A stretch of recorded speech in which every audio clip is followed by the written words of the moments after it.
so happy we alive.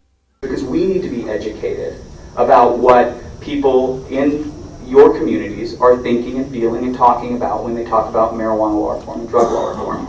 And we can't know that without having a real and meaningful relationship with people who are living in the communities doing the work on the ground. I think the other thing that we get as a national organization is legitimacy. And I don't mean here a sort of facade of legitimacy. I don't mean street cred. I mean the real powerful legitimacy that comes only from accountability. Accountability meaning that we are accountable to real people living in real communities for the decisions that we make. And so we have to justify them and explain them. And we're making a decision about where and how to allocate resources and what kind of cases to bring or not to bring.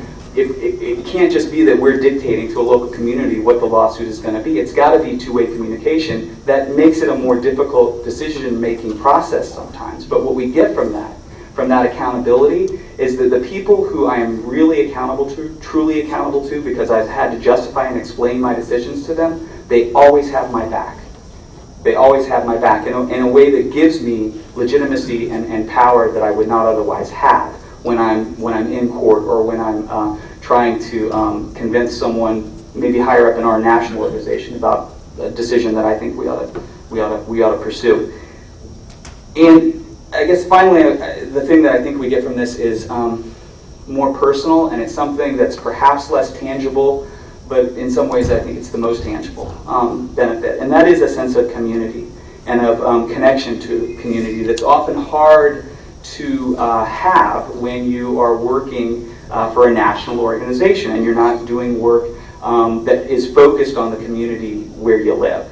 And my office and I personally have been involved in litigation. In 1 month I might be in Washington, D.C., 1 week in Georgia, the next might be in Alaska in the next couple of weeks to try to help protect the law there that right now allows adults to possess and use, cultivate marijuana in the home under the state constitutional right to privacy. That's being attacked by the governor and the legislature in Alaska.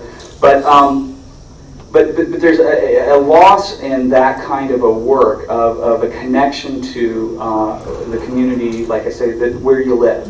And I think that by collaborating meaningfully with local grassroots organizations, people who work for a national organization, and the national organization itself can help itself develop that sort of sense of community by way of distributed process, if nothing else. I think some of the most meaningful, personally to me, work that I've been privileged to do with the ACLU has been working with the local, our offices in Santa Cruz, California, and the local medical marijuana patients collective and advocacy organization, WAM.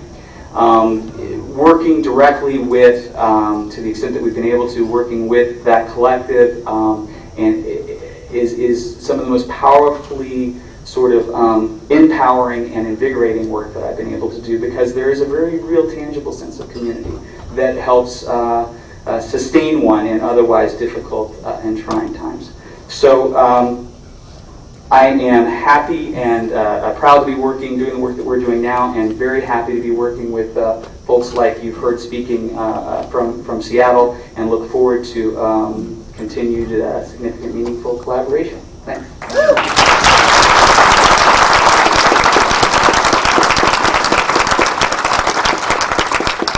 Yes, a brilliant mind in the marijuana reform movement. And an all-around brilliant mind.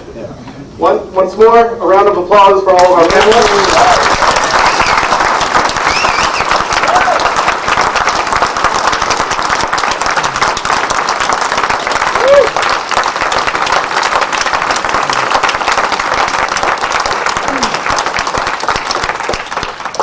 We have another panel right after this. In order to introduce it, I present to you the Executive Director of NORML, Alan St. Pierre. Wow, once again, thank everybody for coming on up here individually. Sure, thank you. This is the case analysis study. Is Seattle from the grassroots activists right through to the president of the city council. You've seen the demonstration in 2 hours of what you can do in your own neighborhood, in your own community.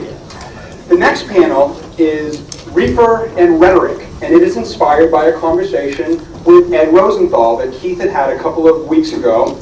And Ed had proffered the idea, and it's one that I strongly believe in, that if you are in jail for marijuana, you are there as a political prisoner. You are not there for any health reason, you're not there for any moral turpitude reason, you are there because of a politics of marijuana. And those of us that engage in this larger debate in the public, in the radio, on TV, rhetoric matters. The words you choose matter. They have weight. They have meaning. And so this panel is meant to look at the different ways that this can be explored, find sort of a soft underside of this discussion, and to inflate this discussion to a higher degree. I can help with some of the computer stuff as you need. Their market, their logo, their mantra, if you will, along with Reason Magazine, is free market and free minds. And so David was asked to come up and head this panel today and to introduce everybody. And the Reason Foundation does a great job of exploring the fine line between commerce and liberty and freedom and cognitive liberty. And so I thought David would be a great person to moderate this panel and introduce everybody. And I'm very glad that he is here. And welcome. Thank you, David.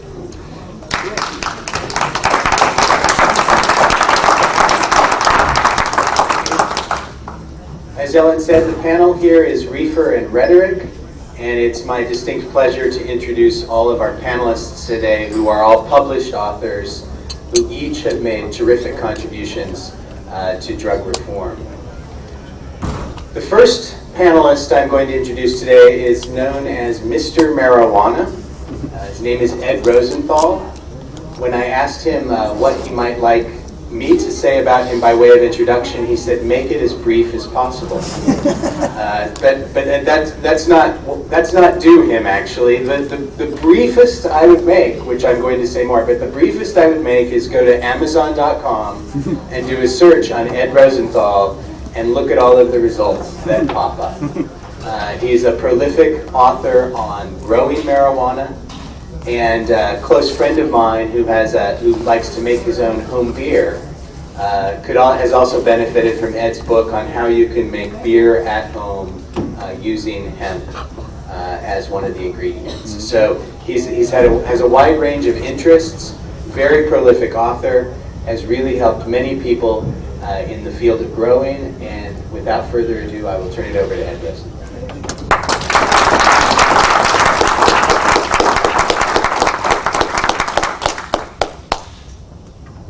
Thank you. It's a pleasure to be here. First thing that I would like to talk about is about a drug conspiracy that's been going on in the United States, or that went on in the United States for 5 years. And these drug czars manufactured drugs right here in the United States, sold them to people, knew that they were tainted, dangerous drugs that would kill people, continued selling the drugs just for greed, hid the results of the tainted drugs, and wound up killing somewhere between 50,000 and 150,000 people. Right here in San Francisco, probably 200 people died from those drugs. These are RICO-type people. These are gangland-type people who did it. And you know who I'm talking about. I'm talking about Merck and Pfizer, who put out Vioxx and Celebrex.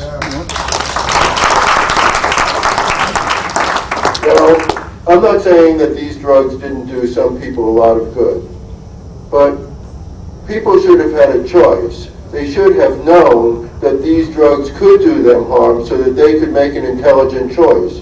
Now, there are some people who are in such dire straits that they might say, you know, there is a 2% chance that I could get hurt from this drug, but the benefits that it might offer, it's just worth the risk.